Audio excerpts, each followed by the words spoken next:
Thank you so much, Katie, for joining me today.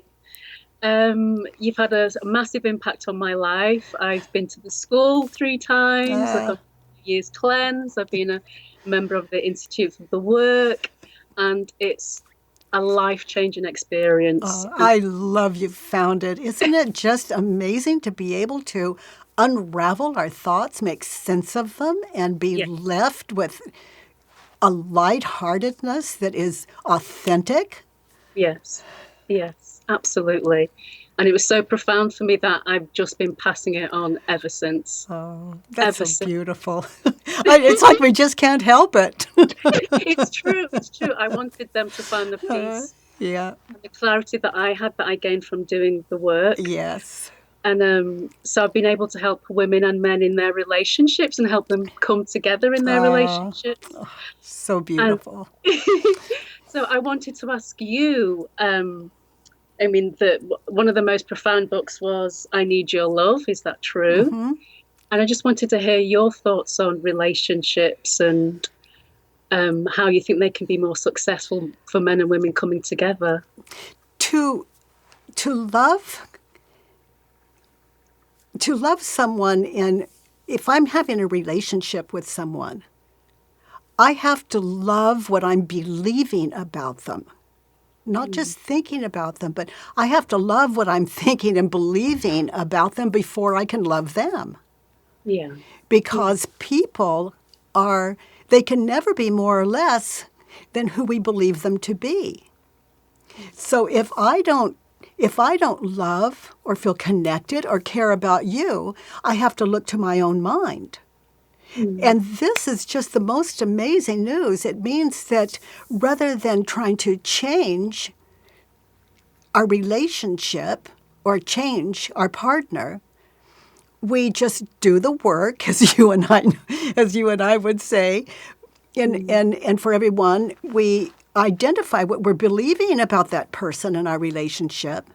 We identify those thoughts that we're thinking and believing about them, and we question them, and then we have a different partner. We have a totally different partner than the one we were angry at.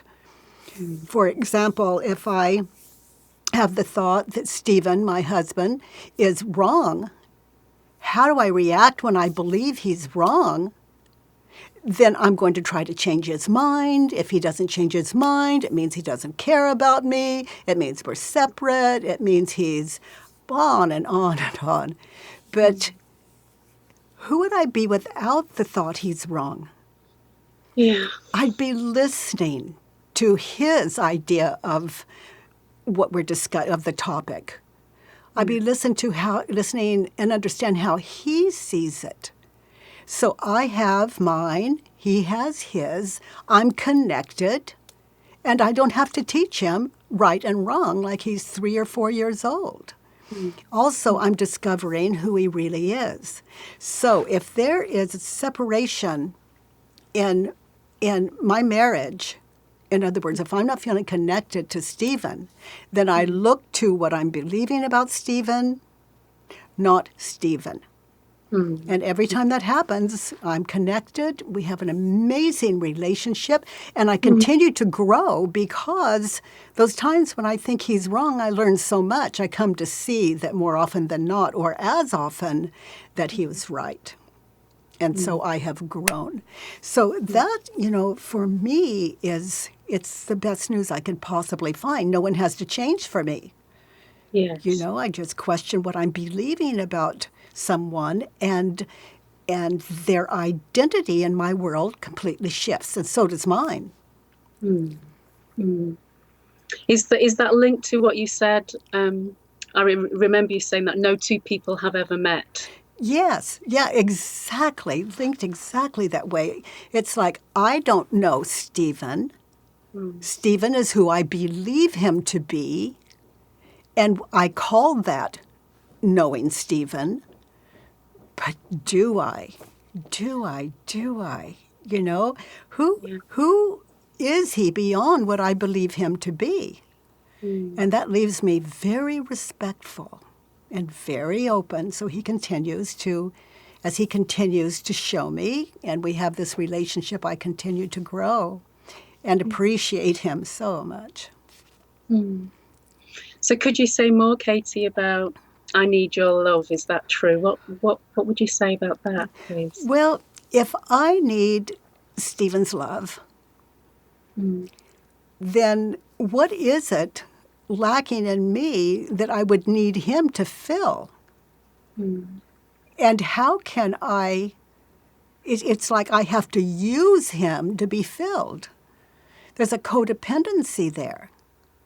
So if he says something like, I'm too busy to help you, Katie, and I feel unloved, then I'm going to blame him. Mm. But if he says, I can't help you, I'm too busy, Katie, Yeah. in my life, out of this question mine, I just get excited. It just means there's another way. It's like it's like this great mystery. I get to find the answer. And I know it's always there. So I don't have to look too far. I just open my mind and there it is. But when I'm needing someone's love, it can get really ugly when I perceive them as not loving or caring about me. Mm. So I would just,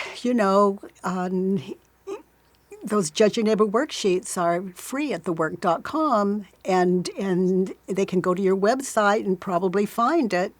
Yes. And so I would judge my husband in this case, and all the thoughts I had for him, let's say we were arguing, I would go back to that situation in my mind, and I would just anchor in that argument, and I would identify what I was thinking and believing then. Mm. Mm. And I would write those thoughts down on the Judge Your Neighbor worksheet. And that worksheet is a guide. It helps us through the argument. It's very simple to fill out. It's just very short, simple sentences. And then question what I was believing about him. And then it changes our relationship for the good. Yeah. And would you ever share what you've written on your Judge Your Neighbor worksheet with your partner or do it together? Well, if he's open to it, and it happens that he is, then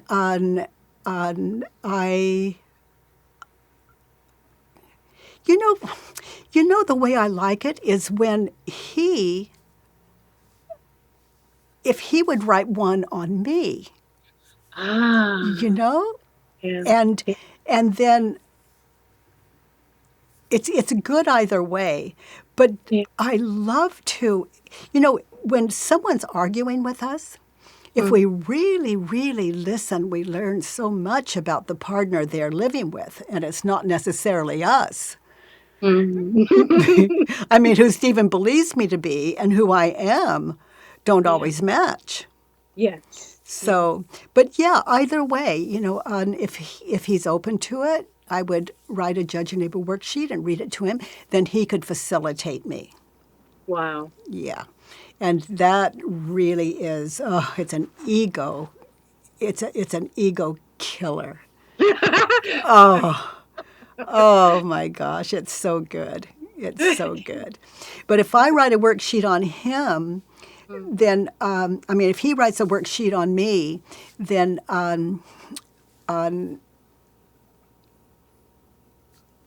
it's so equally powerful. It's just is your partner open to it? That's my hesitation. And we never know if they're open to it or not. But if I think it would hurt him, then I do it alone. I just do my worksheet, call a facilitator, or just facilitate it myself, just alone in silence. And until I love Stephen, my work's not done. Because until I love Stephen, I can't connect with the rest of the world. And if I can't connect with the rest of the world, I could do a worksheet on the rest of the world, and then I could love Stephen. So how would you define love, Katie? Connection. Connection. No, I on my walk this morning, I noticed my mind, it's about this and that and this person and that person. And it's so beautiful that on Instagram I had to thank everyone for being with me. Because walking alone, we take the whole world with us in our head. And because I love the way I think about those people in my head, my heart's open and I'm connected with everyone and everything. So who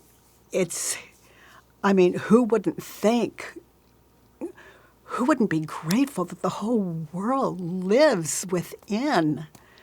And if we don't love everyone that we think about, then we don't like being silent because it's like a war zone in there. So that's why the work is so powerful. The mind begins to connect with itself. The mind ends the war with itself when it understands itself. So inquiry is so important. Ultimately, we have to deal with ourselves, and that's what this work does for people. Inquiry. Yes. So how does that segue into those who are single and looking to be in a relationship? Well, I have some experience there. Yeah. So, before I met Stephen, I had no idea of wanting a partner at all because I was so in touch with myself. It's like I had a partner. It was me. And the one I'm with, whatever people that was. And I was doing a lot of traveling then, just home very rarely. And my home was an office in Manhattan Beach here in California. And so I met a lot of people. And no need for a partner because I was happy and everyone and everything was my partner. In other words, I'm connected. Yeah. So it was the man or woman on the street, a flower, a tree, a child's cry. And then when I met Stephen, he was so clear that he was my partner, that he wanted me as a... He was so clear, and I just listened and listened and listened, and I thought, well, I love being with me. Of course he loves being with me. Of course everyone would love being with me if they just really knew me. And I mean, this head, but it just made sense. And so when he asked me to marry him, I did not have a reason why I shouldn't. Not one valid reason. He was kind. He's very bright. He's I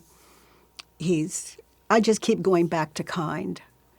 Such a kind mind. And so, this goes beyond the physical body. And for your viewers, I love that people understand that even a physical body is what we believe it to be. It's like he's too tall, he's too short, he's too fat, he's too thin, he this, he that.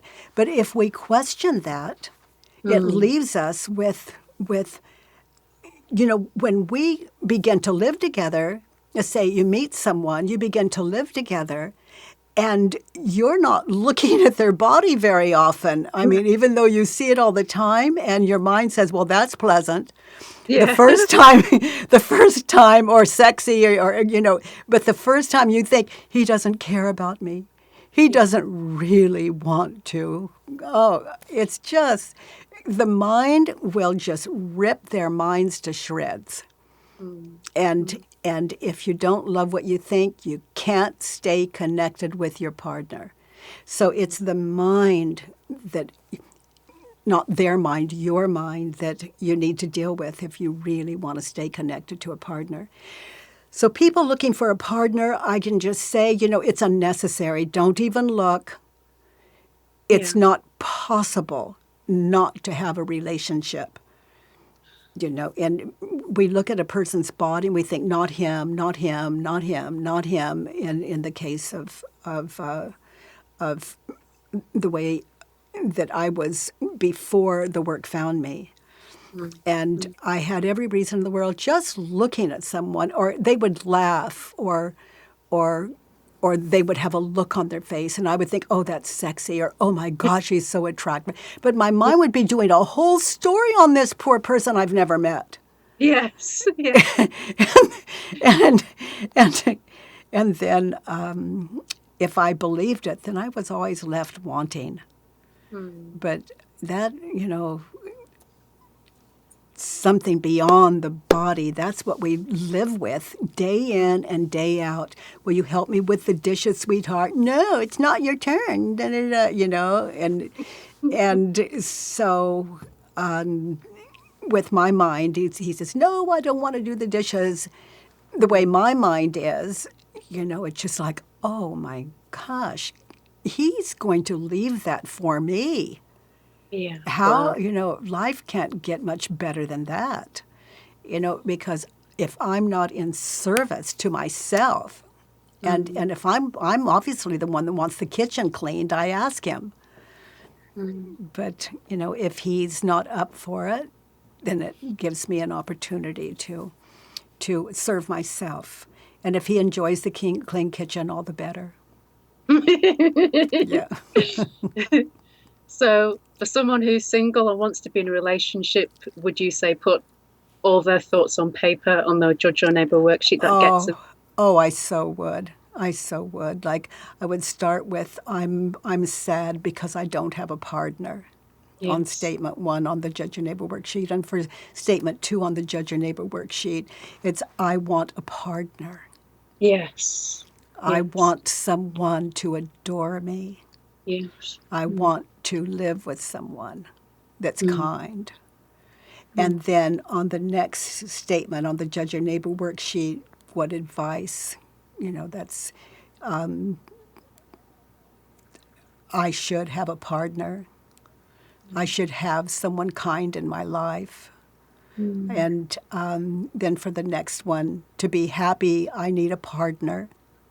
Yeah. I need someone to have children with. I need someone who will love and appreciate me. Whatever is there that appears on this worksheet. And then on the next one, it's number 5 on the Judge Your Neighbor worksheet. I am alone. I'm unloved. I don't have anyone to take care of me. Yeah. There's something wrong with me. Yeah. I'm not okay without a partner. Yeah. I'll never have children. And I'll never be happy. Whatever arises there. Yeah. And then on the very last one, I'm willing to be sad. I'm willing to, it would be, I don't want to live my life without a partner. Yeah, I would try that one on. And then, those of you new to the work listening to this, you take those concepts on the Judge Your Neighbor worksheet, those judgments, and that you feel in yourself, and question them. And the first question is it true? You want a partner, is it true? Yeah. And the second question, are you sure you want a partner? Can you absolutely know that it's true? Yeah. Look at your life. You really do? Is it true? And then the third question, there are only 4. Notice how you react. What happens to you, to your life when you believe the thought that you want a partner. Notice what happens emotionally. And just sit in that and contemplate how you live when you believe that. And then the last question, who would you be? Look at your life without the thought, I want a partner. What would it be like to live your life without the thought if you didn't have that? And just notice the freedom of that, Mm. The lack of burden in that. And look at yourself with the thought, I want a partner, and without the thought. And then, of course, we turn around, I want a partner, turn around, I don't want a partner. And then we just get very still, the work, we're meditating on these judgments. Mm-hmm. So I don't want a partner. What does that mean to me? I don't want a partner. Don't want a partner. Yeah, they want to control the television remote. Mm. Yeah, and that list can really grow when we look we begin to notice how, what wonderful lives we have, Yes. and how self-sufficient we are. Yes. And we become really grateful for what we've got, with or without a partner. That's ours. Yes. And that's what I love about inquiry. It really, we become self-aware, self-realize. We realize ourself for ourself. And we meet an amazing human being. Mm. And, anyone in the world that could say, Katie, you are worthless. And I think that's just amazing how they see me. They don't know me. Yes. But my self-esteem would not drop. Not one teeny tiny bit, because I'm awake. I've done my work. If someone says, Katie, there is something terribly wrong with you, Yes. then I become curious because I've done my work. I don't say, well, there's something wrong with you and you hurt my feelings, and oh, there's something wrong with you. There's no way possible to go into that once you have realized for yourself. This goes beyond size or shape or religion or color or fat, thin. It's beyond all. When you know yourself, you're in love, and no one can take that away from you. And that is the power that we've all have. It's the power of just, we've heard the expression, know thyself. Well, the work, that's the invitation. Know yourself for yourself. Don't be fooled by what the world believes or what you believe. Yes. Yeah. Yes. Yeah. Just question it. Well, thank you so much, Katie, for just spending this time with me. And it's been really wonderful. Oh, Andrea, you are so welcome. I'm coming to the UK again this summer, and I'll see you there. Fantastic. Thank you again. Bye-bye. Love you. Bye, honey.